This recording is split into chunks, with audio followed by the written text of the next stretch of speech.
Hey guys, Pete Ramsey here. Welcome. I've got a very special guest for you today. We've got Joe Crisara from contractorselling.com. I want to tell you a little bit about Joe. He's known as America's service sales coach. He's a worldwide sales educator and entrepreneur. Joe has a style that makes you feel like he's a member of your family or someone you've met before. His down-to-earth, direct, and impassioned approach combines 40 years of contracting experience with strong expertise in performing what he calls pure motive service. Thus, anticipate hearing the thunderous ring of truth from Joe, who stands apart from traditional contracting training professionals as he helps contractors achieve revenues 3 to 5 times greater than the average person. Hang on, it's happening right here. It's happening right now. Welcome to HVAC Greatness, your weekly source for HVAC business excellence. By subscribing and tuning in here, you'll get insider access to proven strategies, tips, and insights for the HVAC business owner who's tired of the stress and frustrations and struggles that are common to HVAC. Let's redesign your new, highly organized, and hugely profitable HVAC business where being an owner is fun again. So, hey, Joe, welcome to HVAC Greatness. Pete, first of all, let me start by saying how honored I am to be here and seeing the work you perform and the generosity that you give to contractors of all this great information. I feel like I'm at home here, Pete. Thanks for inviting me. You know, that means a lot coming from you. You've been around a long time. Like how long has your business been going now, Joe? Well, I've been in the HVAC and plumbing business since 1977, so 41 years. But I've been doing this since 2001. So I had a contracting business, and I wound up selling it and doing this instead. Doing this because I love it. You know, I found the thing I love to do, and I'm doing it. That is awesome. So 17, 18 years doing this portion, and many years before that. We've got a similar background, but I got to say, you got me beat. You've been around longer than I have. Just slightly. We won't throw any salt in that wound. We'll back off back there. So tell us a little bit about contractorselling.com and what this means. Most of my guys are all HVAC guys. They tend to be a little smaller, but they're trying to grow. They're trying to get over that hump, and they need additional tools like yourself and some of these others have to offer. How do they know, exactly what they're looking for, what they should be looking for when they're looking for a company like yours, for example? Well, I think that's a good question. I think the best thing to look at is like, there's a science to the mechanical industry, a science to, heat transfer, refrigeration, psychrometrics, taking away humidity and latent and sensible heat. It's all a science that was developed for many years, and it's always been present, right? But one thing I would say is that that's different, or I would say when you're shopping for this kind of thing, that we have to look for the science of communication too. Just like there is a science on refrigeration, there's also a science to the way we communicate. And people put billions of dollars a year into putting somebody in front of us to be the president, or putting a cup of coffee that just automatically gets purchased at Starbucks, or pharmaceuticals and things like that. And so I think contracting is now just finally catching up to the fact that there's a science of communication. If we use the science of communication, we're going to be successful. So what I was looking for, if I was shopping for this, I would look for somebody who is not just giving you the things to do or what to say, but also the reason why you are saying them. Like, there has to be a foundation that you believe in that makes it like, oh, if I do this, it's going to work, not just do it because the guy says to do it. Does that make sense? It does make sense. So how closely related in your verbiage is the science of it and what I would refer to as the process, that step by step, each step taken, no step missed type thing? Are we talking about the same thing, or are you going even deeper? No, I think that, there's a science to every single part of the communication process, even the sequence, which you're talking about, the sequence of communication. Like, obviously, if I was going to communicate the prices to somebody, I'd be very wise to create a connection with the client first, and then to try and use the science of connecting, right? And also using the science of diagnosing the mechanical system properly, and then use the science of presentation. So just like if you look at like the things that I teach, it's kind of like a university, which is everything from the timing, the connection, the technical information that you do. So I'm like a unicorn in the fact that nobody's going to out HVAC me as well as out being able to create the science communication for it as well too. So I have a unique background that I was the Refrigeration Service Engineer Society Chicagoland Contractor of the Year for 2 years straight in the early 90s. So I really take great pride in that part of it, and connecting the technical part of the job with the communication skills that you need to bring the two together. One without the other, I call it being out of balance, that you're if you only know one thing, like how to communicate, but you don't know air conditioning and heating, or you don't know how to diagnose properly, you're pretty much like Dr. Phil of heating guys, right? But if you only know the technical part of the job and you can't communicate it, well, then you'll be the best technician who never got a job done. You know what I'm saying there? Yes, I do. And, I noticed that back when I had my business, I had a couple of service technicians, and I'm speaking to this because so many of our owners, they came out of the field, they were a service tech or an installation tech or maybe both, and now they're stepping into a role where they're a comfort advisor, sales person, what have you. But when we began our transition, this is back in the 90s, and we were the first to roll out flat rate and a measure of technical sales at the service technician level. What we found is that a lot of the guys really struggled with that. And I could take George. George had been around for a long time. He was really good. He never had callbacks. Technically, he was spot on. And we had a new kid. I mean, he didn't have 2 years experience, had callbacks left and right, but our customers would consistently ask for him to come back instead of our veteran. What do you say to that? Well, it's probably because he was a better communicator than the veteran, right?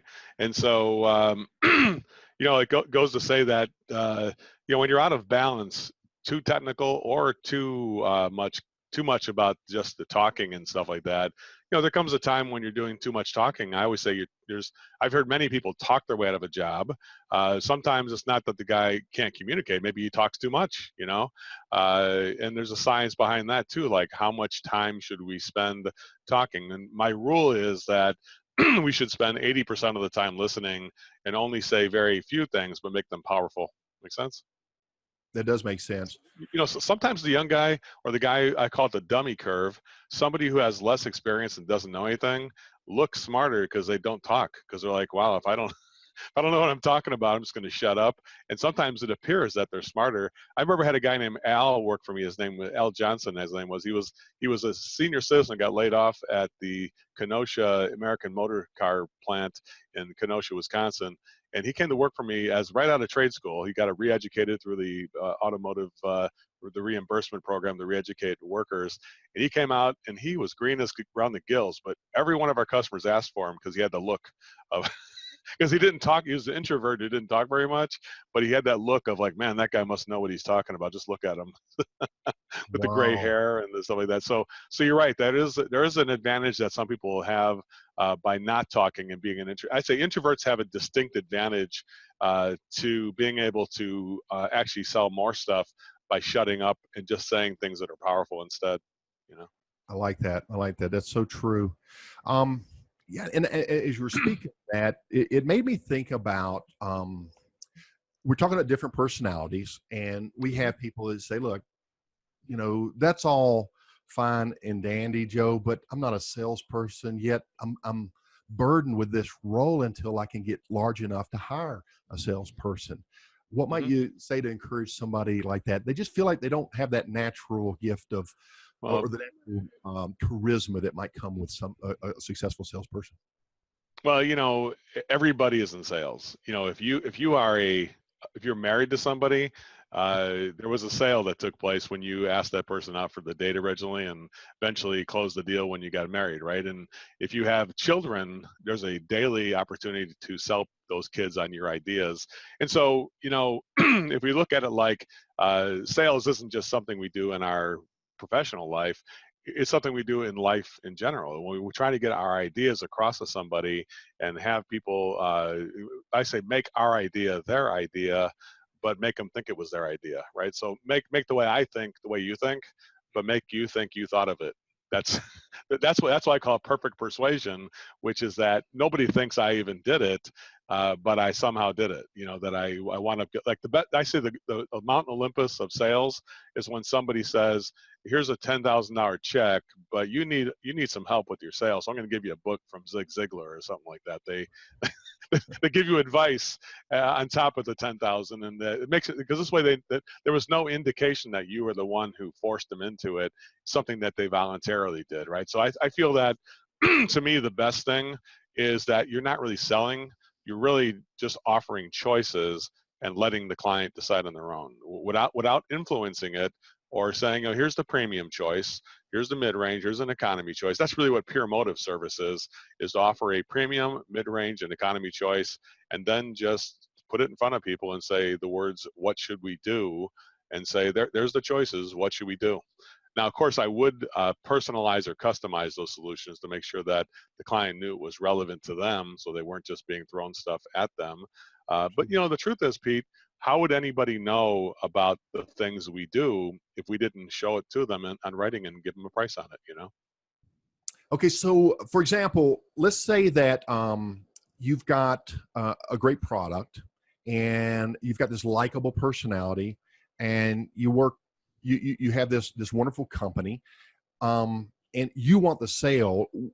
Where do you build the value? Is it a situation where we're stacking and we're building value on our products and on our company and on us as the individuals and our installation? Where do you lay the I guess the importance of value building in your process? It's constantly building value, right? The I would say value is built on a couple different things. Number one, which I really believe that Pure Motive service is what I teach, is really it begins at the very beginning with the decision that you're going to do more than the average guy would do. So the average guy would come in and diagnose and find the problem with an air conditioning system, for instance. Pure Motive service provider would say, well, that's nice that you got a problem here, but I'm going to evaluate the whole system as well as look at the problem. So I'm going to look at the inside air duct system to make sure it's the right size, to make sure that the static pressure is good. I'm going to look at the outdoor system, the refrigerant lines and everything. So everything's going to be looked at. The control system, it's all going to be put under evaluation. And then I'm going to get to the problem. Now, while I'm diagnosing the whole system, the problem will emerge. So experienced technicians know that you don't go running to the problem. You look at the whole system and zoom out first, and then the problem emerges when you're there. And that does add value because now I'm not going to have any callbacks. I'm going to be more thorough. It's going to take a little more time, but I'm going to be rewarded by 3 to 5 times more in revenue because I am finding more issues than just the immediate problem, right? So every time a bad, Ream did a study once on, they were going through bad contactors on their systems at one time. And they went out there in the field and said, we got to go out there and look and see what's going on with these things. And they found that 84% of those calls had bad contactors because the short cycling due to a bad return error. That the return error, it wasn't their product at all. It was just that in that region they were selling stuff to, the return error ducts were too small, and that was causing it to overcycle and go on and off too often. So many times problems that we have in the system is related to a bigger thing. So that's one value builder. We're not just going to say, here's the problem that I found. We're going to say, on top of that, I look at the whole system and give you a full report on that. Second thing to build value is the effort it takes to write up a premium, mid-range, and economy choice. And that's going to take more time too, right? It's going to take more time to diagnose the whole system, more time to write up the solutions, and then you're also going to spend more time working because you're going to have bigger solutions and bigger problems you're going to find. And the good news for the client, though, is that they are getting the problem solved completely and thoroughly, and in essence, able to fire the air conditioning guy because they bought a 5-year service agreement or a 5-year warranty, and they've got the problem completely fixed. And now we can just be friends that connect every week, every year. without having the financial part in the way of it. So if you're uncomfortable with the financial part of it, well, then my advice would be get that out of the way in the very beginning. Give people the opportunity to purchase more of your service, so they don't have to keep purchasing it over and over again every year. So you have to keep facing that presentation all the time. You know what I'm saying? Yes, I do. And, And so and also the value is created by the connection. If you don't make a connection, that takes time too, to diagnose the people in the home and the family, and do that as well too. You know. does your process include any technical lessons from a standpoint of ascertaining the situation? Like you said, you're standing back, you're getting the big picture, and ultimately you're zooming in. And as you do, because you're a professional, you've been around a long time, as have I. Maybe you and I could detect something like these short cycling issues where a less experienced person may not. Does any of that is that just kind of a responsibility of us as technical people more so than the sales class, would you say?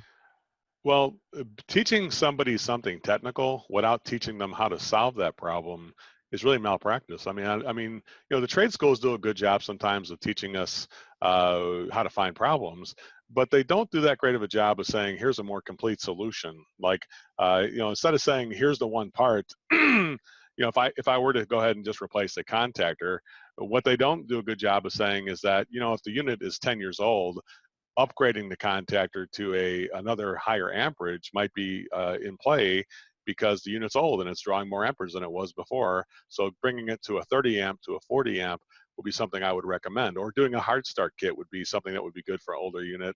That it's not just, I'm not doing it for me to sell a hard start kit. I'm doing it because it'll help the system last longer and draw less power when it first starts up. You know, so there is a technical aspect of what I teach, because if you're a dummy in your trade, you don't know what you're talking about. People are going to pick up on that no matter how good you communicate. You know, you can. I've seen people who do communicate really good and they don't know what they're doing, and it just causes callbacks. And then you're going to lose trust at that person by about the second or third time he winds up going back to the same call. You know what I'm saying? Yes, I do. And that trust is so important. Speaking of trust, I had a thought.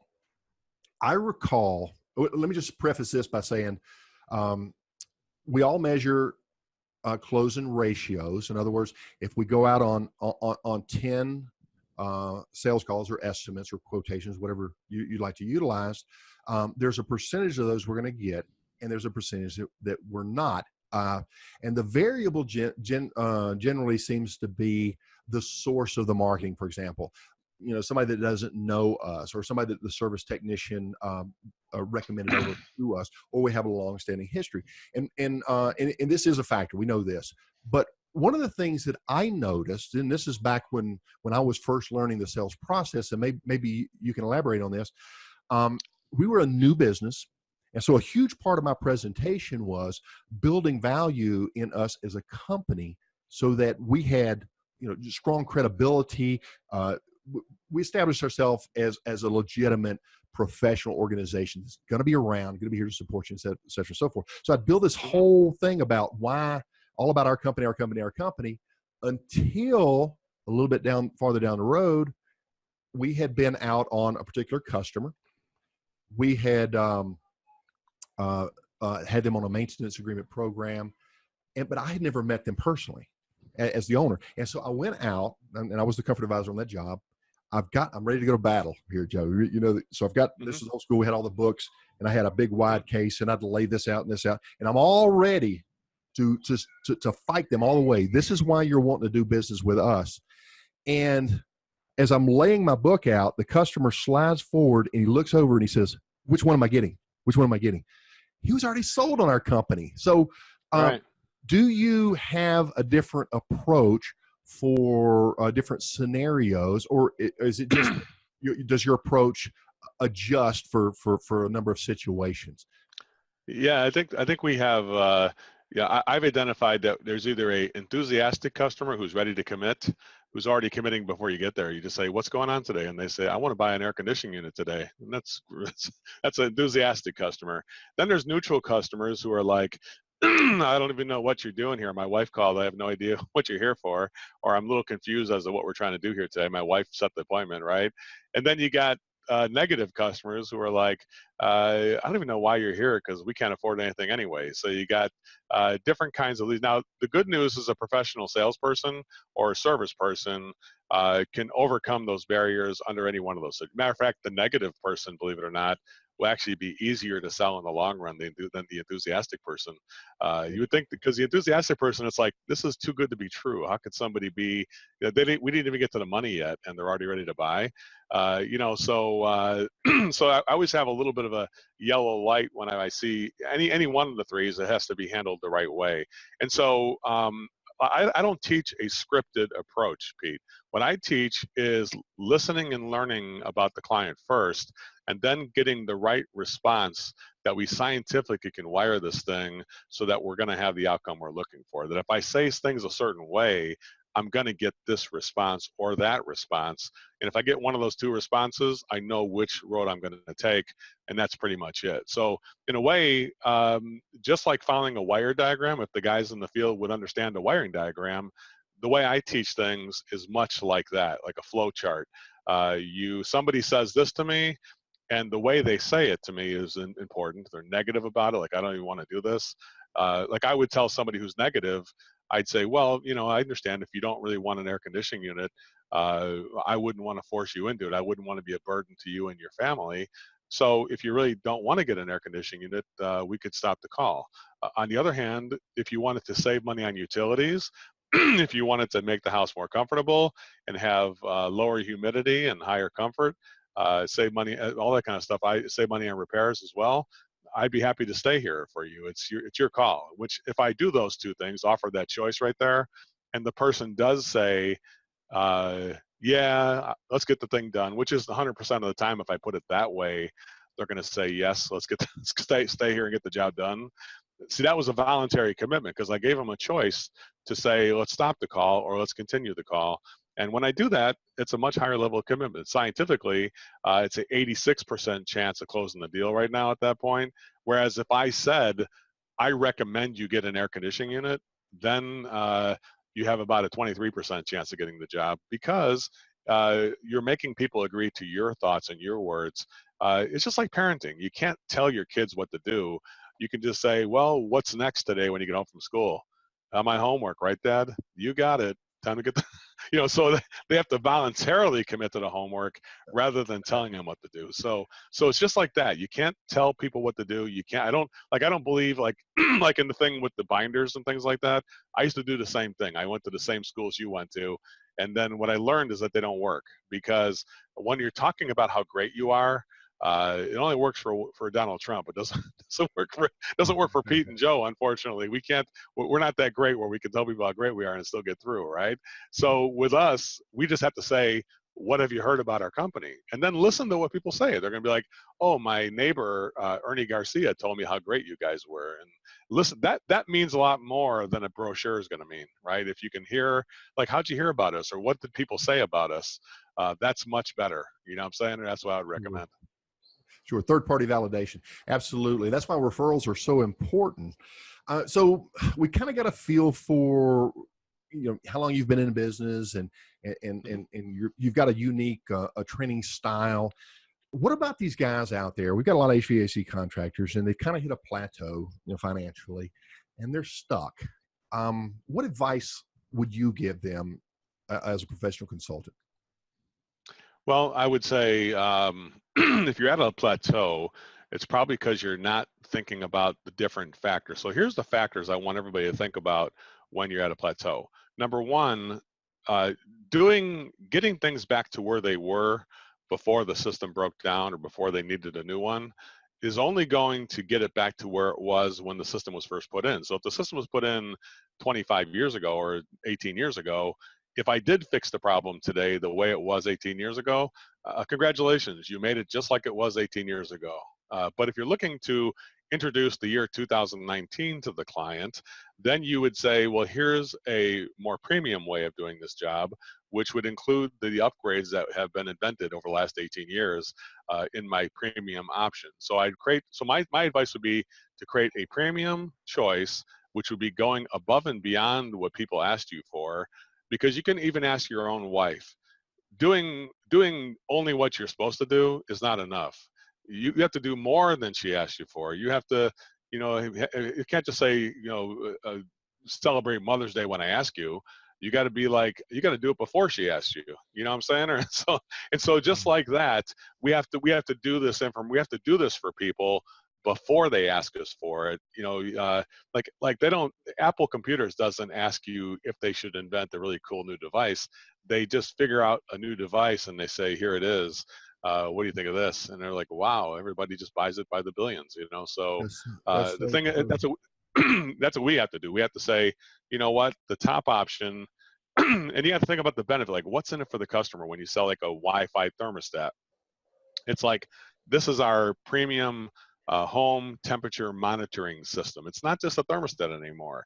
It monitors the home and reports to the customer whether it's working properly or not, when it's time to change your filters and everything. It does all this now. So it does more than just do the temperature. So if we don't inform people the benefit they would get from it, well, then I wouldn't expect anybody to make that purchase, But if I was going to do a contactor and I said, well, we could upgrade it to the higher amperage, and we could also put in 440 capacitors to make that more heavy duty since it is getting up there in age. And I also did a hard start renovation as well too, to make sure that would be easier on it. And I also put a Wi-Fi temperature control and monitoring system to make sure your kids are safe when they're here for the summertime.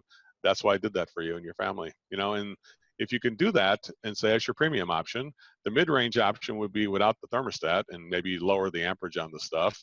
And then the bottom option is just fix the contactor like you always did. And if you do that, premium, mid-range, premium option, which has heavy duty overbuilt stuff, which is going to make it better and last longer, more reliable, make it safer and healthier in some way, like the Wi-Fi control or the air quality system or something like that. And then the mid-range option, just make it a pro grade type of thing. And then the economy option, just the thing you always do, right? So I'm not going to take away what somebody normally does. That's at the bottom. But you remember this, guys. If you offer more than you normally did before, 80% of the time, people are going to purchase those premium options and mid-range options. And then only 20% of the time, they're going to purchase the one they normally do. So if you're plateaued at the low option, you would be wrong 89% of the time if you would offer premium, mid-range, and economy. If you only offered the cheapest one, you'd be wrong 89% of the time because people would have purchased something better had you offered it. Make sense? That does make And sense. the effort to offer it though, and bundle and package it, Pete. Not just say here's a Chinese menu of stuff you could get. You got to say, well, here's the premium package I put together, which is a service you're putting together for people that you packaged it, and I packaged it personally for you and your family because I thought your family would need the air quality because your son Jeff has asthma, or because your wife Susan has to keep the house clean. I want to make sure that I did that for her. So it's every single thing you're doing that's above and beyond is a gift for people. And when you do it that way, if you start putting the client's name in your presentation rather than your own company's name or the manufacturer's name, you're going to go way farther than you ever did. I think that's the big thing. Personalize and make the presentation something that's customized for the client, so they realize that, wow, he's not asking me to invest in an air conditioning system. He's asking me to invest in my family. That's really what that's the 2.0, if you want, or 3.0, which is not selling the equipment brand name or a SEER. Like, you're never going to hear a SEER or a brand name or a tonnage in my presentation, because that's data we need for installers, not for the customer. The customer just needs to know how much money is it going to save me? Is it heavy duty? Is it variable output? Is it quieter? These are the benefits they're going to get, and we need to make sure we're focusing on those and how it's going to affect them on a daily basis. I'm so tempted to take notes here, but I remember we're recording this, so you guys can play this back. Very good points. I thought about one little argument that's out there about the number of options that we should offer. And I remember a study, and some people just offer 2 systems, and you've alluded to 3 systems, and some will go 4. And some people say, well, if you offer too many, you'll just confuse them, and a confused customer is not a customer. They're not going to do anything. But there was a study, I remember, I had some history with Linux years ago, and they come out with this 3-camera example. And I don't know what your studies are, or what your thoughts are on this, and I'd love to have them. But that they always sold the middle camera, and it was something about the psychology of it. People didn't want the cheapest, but they didn't really feel like they deserved the best, so they went with the middle. And that by adding an additional option at the high end, whichever way that be, your second highest would just go through the roof. So what they did in the camera example was they came in with a super premium camera, and all of a sudden the camera that wasn't selling, sales went through the roof.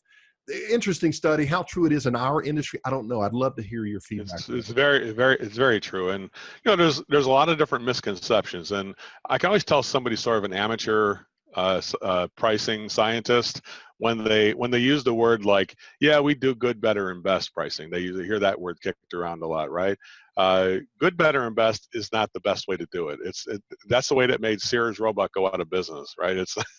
It didn't work for long term. It works because good, better, and best implies we start with the bottom option, the good one, and then we go to the better and upgrade people as we go forward. The problem is when the first price you give people is called anchoring. And when you anchor people with that first thing they hear, then they think that's the price that it's going to be. And then, of course, if you try and offer more, they're like, disappoints the hell out of them. Whereas if you say, well, here's the price I have, and it's $10,000 or $20,000, and of course, the next one down is $15,000, then $12,000, and then $9,000, and then $5,000, and we can always just put the inside part of the system in for $3,500. If you did all that, you'd be making a hero of yourself by anchoring it with the premium option. So not only does the good, better, and best work, but it does have to be three categories: premium, mid-range, economy, because the University of Notre Dame found that the average person can figure out what they would do in this specific situation within 2.7 seconds. So if you look at it like, well, how do you buy tools? Why buy premium? Fluke. Well, there you go. If you buy mid-range, it takes less than 3 seconds to figure out how I buy things. Now, the question is, how many choices are you going to have at each one of those things? Because if you only give one choice at those options, then the client says, well, I'm a mid-range guy, and he's only got one choice. So I guess I got to look out somewhere else to find something different than this one in the middle. Yes. Now if I brought two premium, two mid-range, and two economy options, and both of them, and each one of them were labeled, these two are premium, these two are mid-range, these two are economy. See, now it's not confusing anymore. Now I know which category it belongs in. And then you're like, okay, this is the premium category. So the question is now, which one do I want? Not yes or no. It's not do I want to buy it or look somewhere else. The question is, which one of these two do I like? And that's a much more healthier question for us scientifically, without being a real Tony Robbins kind of a salesperson, to just say, here's the options. What should we do? Well, I like those two in the middle. Oh, which one do you like? I like the top one, this better one. Okay, so what should we do? Yeah, let's just go get that one done. It's kind of what it sounds like every single time somebody closes it. It's that simple, right? It's like, yeah, so here's all the options. What should we do? Well, I'm not doing those premium ones. Well, that's okay. Let's get rid of those two. How about the middle two? Yeah, that looks good. I like those two. Which one do you like? Oh, the second one on the bottom. Okay, so what should we do? Yeah, I just get that one done, the third one, the fourth one. And that's how ridiculously simple it really is. When there's so much stress by most people, it's really not a stressful situation, because your service begins by helping people bring it to a conclusion, but it has to be their choice. If you see what I'm saying, I can never choose for you. I can never tell you, I can never ask you, would you like me to trust me with this deal? Because that's a leading question. In a way, I'm asking you to agree to my ideas rather than saying, make your own. You have to voluntarily commit. Just remember this one thing, Pete. A voluntary commitment is worth about 3 times more than one that's not voluntary. And what is not voluntary? It's when I say something and ask you to agree to it. Like, wouldn't you agree that air quality would be good for your home? See, that's you agreeing to my idea, as opposed to me saying, Joe, what are your thoughts on the air that you breathe and how important that is? How important is that to your family? Well, it's having the customer say it's really important on their own without me telling them that. Now, how you shape that question is what we teach. That's the heart of what we teach, is how to do that question so that people have the outcome you're looking for. How do I get people to say what I want them to say without bothering them to say it? You know what I'm saying there? That's a great tactic. Let me ask this before I forget. My guys will kill me if I don't ask it. By establishing a price expectation, not going from good up to better to best, but starting at your premium product and then backing off and establishing that price expectation. It reminded me of these questions we're always getting bombarded with. And that's Mhm. these ads that are being run for these equipment that they're selling online, or their internet specials and things, or even in the local newspaper, that the prices are so ridiculously low. You sometimes you're walking into a situation where their expectation may be half of what reality is. Do you have any advice on something like that, Joe? Well, yeah, you have to build a ramp there, right? Like, so when you're presenting the top option, it has to have the feeling like, yeah, it's worth it, but I can't afford it, or what? Like, it's okay if somebody says they can't afford it, uh, but you don't want them to say that's a ripoff, like it's not worth it, right? Uh, so how do you get people to say it's worth it? There's two elements of that. One is the way you describe the problem is equally important to the way you describe the solution. Well, a lot of people don't realize that a lot of people don't even mention the problem. They say, "Yeah, you got a leak. Let me go over what we can do," and that's as much as they describe the problem, right? Like I would say, we have a fracture in the refrigeration system, and right now the fracture is releasing refrigerant into your living space, and it's not healthy for your family. Number two, it's overheating the compressor like driving your car without antifreeze, and it's overheating the outdoor compression system. And so right now, this system is moving itself toward the end if we don't do something to get it up and running the right way. And my greatest fear is you got your kids here all summer long as well, and I hate to see those kids suffer this summer with no air conditioning when you're at work. So that's the kind of thing I would present the problem first in a way that has more impact, but still truthful, moral, and ethical, right? I mean, did I say anything that's lying? Is the refrigerant not healthy to breathe? Is the system going to overheat if it has no refrigerant in it? Is it going to damage the outdoor compressor and things like that? Yes, those are all factual things that we could expand on for people to let them know this is what the impact is. Because I can't see ever topping off an air conditioning unit. I don't think there's ever a reason why we should do that. I think we should be able to explain the problem so that it has enough severity where people are inspired to say, well, how can we stop this thing from leaking? That's what I want to get them to say, right? So I can't tell them to say that. They got to voluntarily say that to me. Oh my gosh, Joe, is there anything we can do to make it stop leaking? I'm glad you asked, because actually I have 6 different solutions to make that happen right here. And let me Exactly. go over the premium one, and then I'd say the premium one, we go ahead and replace the whole indoor heat transfer system. That's the refrigeration heat transfer system inside. And I go ahead and replace that. That's 50% of your system because it get replaced. And it's going to have a new humidity removal system put on there too. And I'm going to make sure we remove has higher capacity to remove the humidity as well too. With that, we're going to restore the refrigerant and put in some refrigeration filtration system, which will capture any contaminants so we don't damage the new component inside the home. It's going to have a 5-year warranty and a 5-year service program. I did that because, Jennifer, I want you to be able to take a vacation and not have to worry about the air conditioning for the next 5 years. That's why I did that for you and your family. So I'm personalizing it, customizing it, making sure that I'm bundling and packaging the service, all the things I'm talking about, which is obviously a filter dryer and evaporator coil put in that thing. And then that's my premium option. Now people are going to say, oh my God, that sounds like $5,000. And I'm going to be like, yeah, it's pretty close. How much is it? Well, it's only $42.78. So what should we do? And it's like, oh my goodness, that's actually not bad. So the idea is to build value, both the problem explanation and the solution explanation are a key component to those two things. One without the other doesn't work. You know what I'm saying? I do. Joe, you make it sound so easy. Tell me this. What is the cycle of taking an average performer and getting them to increase their results by that 3 to 5 times that we just talked about at the intro? How do we get them there? Well, I call it small bigs. A small thing can sometimes make a big difference, a big paradigm shift, if you will. A big difference. So what I believe in is instead of the opposite of air conditioning school when we went to class, they taught you all the little things that don't really make a big difference until the end, and then they save their. Let's go over how we do refrigerant. They actually add refrigerant. Oh my goodness! About 10 weeks into the course, we finally learned that. Like, I believe, and when it comes to this training, communication training, I'm better off just saying, here's a few things you can do right now that would make a difference. So, offering every single time you show people a price, you offer them a premium, mid-range, economy price, right? Number two, the premium price has to be shown first, not last. Don't do good, better, and best. It's premium, mid-range, and economy.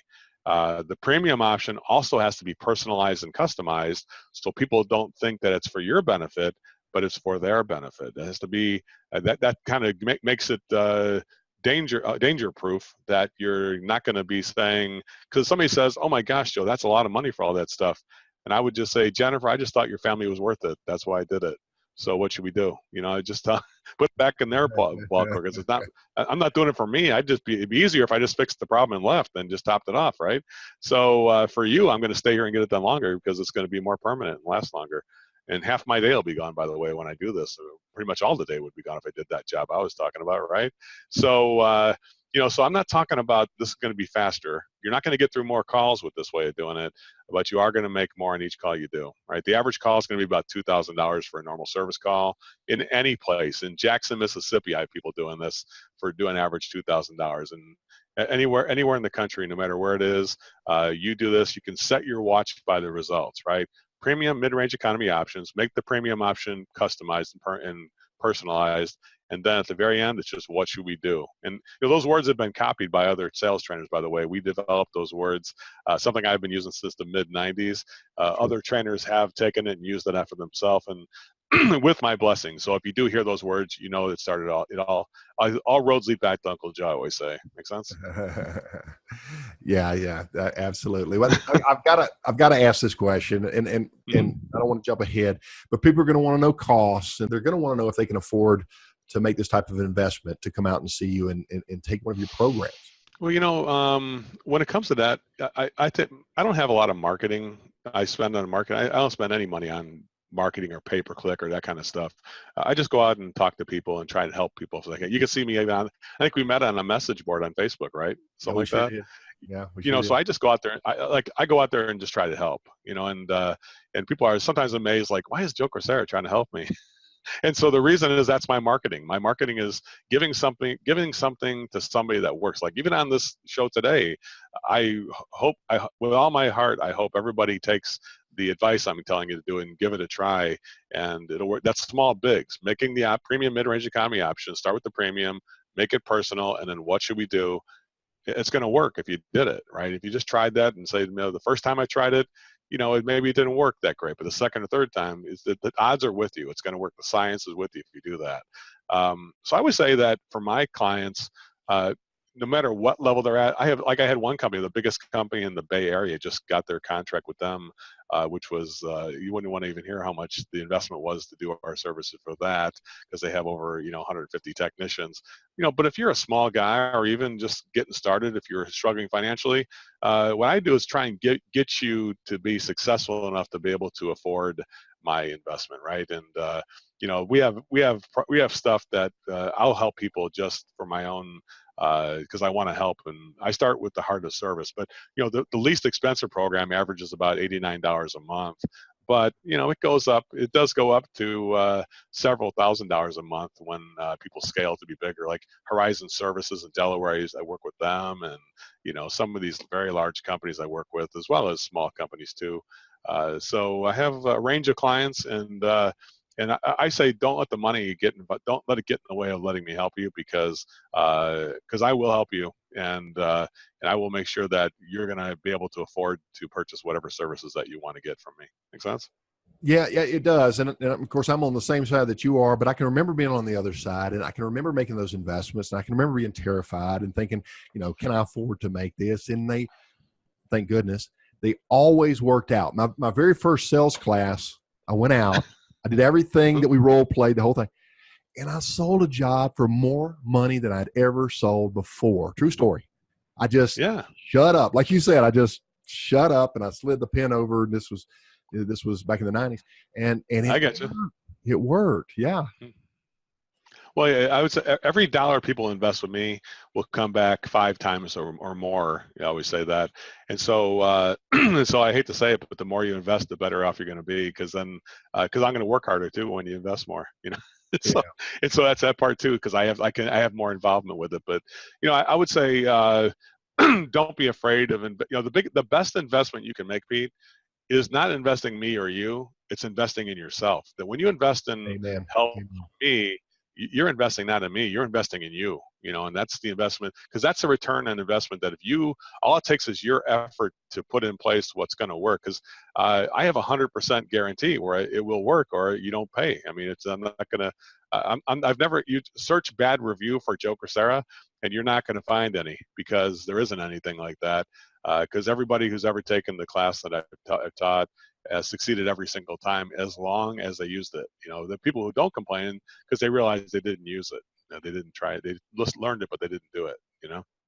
No, I think it's exciting. I'm excited for the listeners because I know what it's like to make that mental shift and start getting involved. So now I scribbled up your .com and your name and the name of your program, but what's the best way somebody can get a hold of you if they want more information for them? They can just call me on my cell phone or text me if they want to. It's 847-833-7912. 847-833-7912. Just text me and tell me you heard me on the Pete Ramsey Show, and I'll be honored and to help you, or at least guide you towards something I can do to get you a recording, or even just my own personal help if I can. So I got the cell phone available to everybody. You'd be surprised how few people use it. There's not a lot of people. I think sometimes I think that I can't want to be I can't want you to be more successful than you do. You know what I'm saying? Or I can't. I always have a saying that I can only give you the information. You have to provide the motivation and the perspiration to get it done. I can't do that for you. But what I can do is make sure that I help you through the barriers mentally, and also give you the science behind what we're doing, and then encourage you to try it and give me the results. And for me, it's always been, it's one of the most confounding things once I learned what to do, that it always works, that it feels good to have a business that works every single time. The only thing is that the results are so good that sometimes people don't believe they're true. That's my biggest challenge, I would say, is that the results we get, we have over 1,600 people that do over $1 million a year as service techs, and we've got over 700 people that do over $2 million as comfort advisors, and over 300 people that do over $3 million, and 150 that do over $5 million in residential replacement sales. So we have the, I don't think there's anybody who's got better results than we do. However, the results are so unbelievable that some people don't believe, they have a hard time believing it, Joe, I really appreciate it. And I hope you guys appreciate this too. Most guys, when I'm talking to them, they're going to give, well, you can contact me at my .com. You can email me here. Joe just gave you his cell phone number. That's pretty cool. Very approachable, very knowledgeable. And I think it was very well stated that it's just like talking to somebody that you know. Joe, I really appreciate your time and getting on here. Did you have anything else that you wanted to add before we close out here? No, it's just everybody. Thanks for inviting me here, Pete. And definitely it's an honor and a pleasure to be here for everybody. And my heart is the heart of Pure Motive Service, which means that I don't let the financial part get in the way of helping people first, because I know it does. One little thing I do know, the science. There's a science of obligation that when I do help somebody and they start making thousands of dollars more than they did before, they feel kind of like obligated to say, well, I should at least go back and look at what this guy's got. I mean, he did get me to here. And that's really how most of the business I do gets done. I don't, people sell themselves on what I do. They don't have to be sold. You're not going to get a pitch from me if you do call me. You're just going to get help, and then enough help to where you'll say, I should probably look at what this guy's doing if he helped me this much. And that's really all I want to tell you. But other than that, thanks, Pete, for inviting me. And I greatly admire what you do in this show here. And you're putting your heart out there and hard work without any promise of rewards as well, too. And I definitely appreciate that. You remind me of a young me. Not that much younger. Joe Crisara here, guys. Thank you so much for popping on. I hope you guys got something out of this one. HVAC Greatness, the podcast. We'll see you on the next one. Hey, it's Pete. A quick thank you for joining me today on HVAC Greatness, or maybe just letting me keep you company as you're out running about. Either way, I sincerely hope that you picked up on something today that might help you and your business progress on your journey to HVAC Greatness. Want more? Make sure we stay on the air. Share the podcast with a friend. Rate and review it. Be sure to subscribe to our email list at hvacgreatness.com so that you don't miss anything. This is Pete Ramsey signing out and reminding you why your customers love your business and what makes your company great. In one word, you. So let's keep refining your already good image and make it truly great.